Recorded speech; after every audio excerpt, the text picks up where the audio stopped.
Alright, so we're on the last step for getting this thing set up. So we got all of the elements all soldered into place for the top here.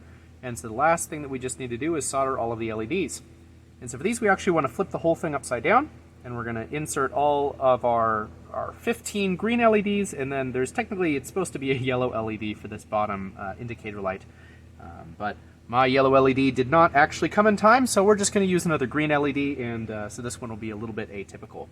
But you get all of your LEDs, and the thing that's important for these is they do actually have a positive and a negative side to them, so you need to make sure that you do slot them in the correct direction. So most of them will have, that's not a great example, that one's a little bit bent, let me grab this one instead.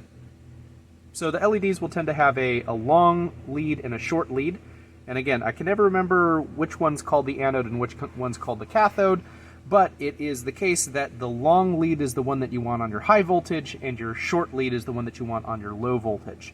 And in case that one is not something that you're just going to dedicate to memory, the other thing that you can do is, maybe it's a little bit hard to see on this background, let me get something with a little bit better contrast here. Hopefully slide that into place.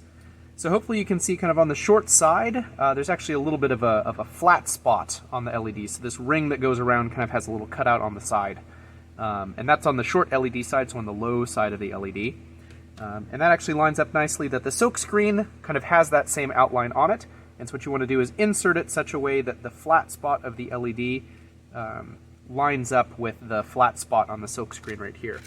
So for these, we'll just go ahead and insert all, we'll put LEDs into kind of, whoops, I'm already putting that one backwards.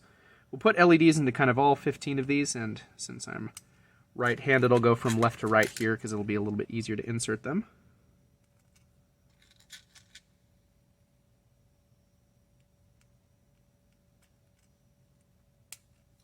Yeah, we'll insert all of these into place. Again, remembering with each of them that, you can either remember if the long lead goes toward the front of the box or that the flat spot of the LED lines up with the flat spot of the silk screen.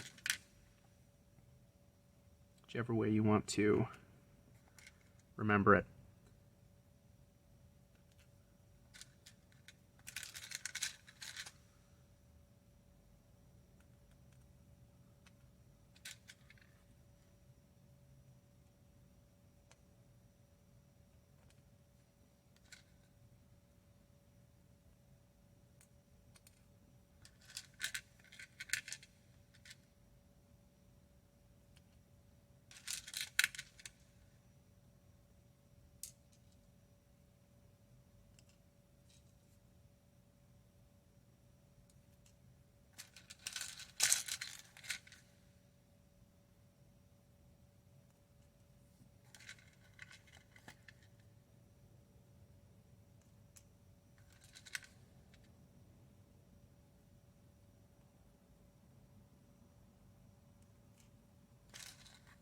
And then again for the bottom one, it'll be the long lead goes on the right side of it.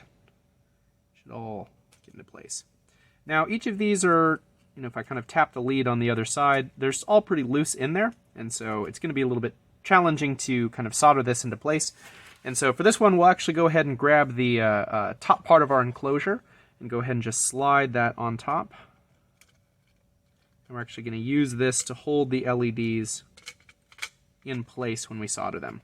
So now the enclosure should kind of lock into place fairly nicely, and you can see when I tap on the LED leads now, they kind of pop through each of these holes. So if I kind of pinch these two things together, I can get them and kind of give it a rattle, and the LEDs will all sort of rattle into place. So you kind of want to flip it over and then tap all the leads to make sure the LED is seated all the way down. Now for me, just go ahead and grab kind of two random-ish things, which I can kind of set right here to balance the whole arrangement while I actually go through and solder everything in place. And so with these, it's just like any other soldering job. You just go through and solder each one of the pins. So I'll go ahead and do that, and we'll check back in a moment.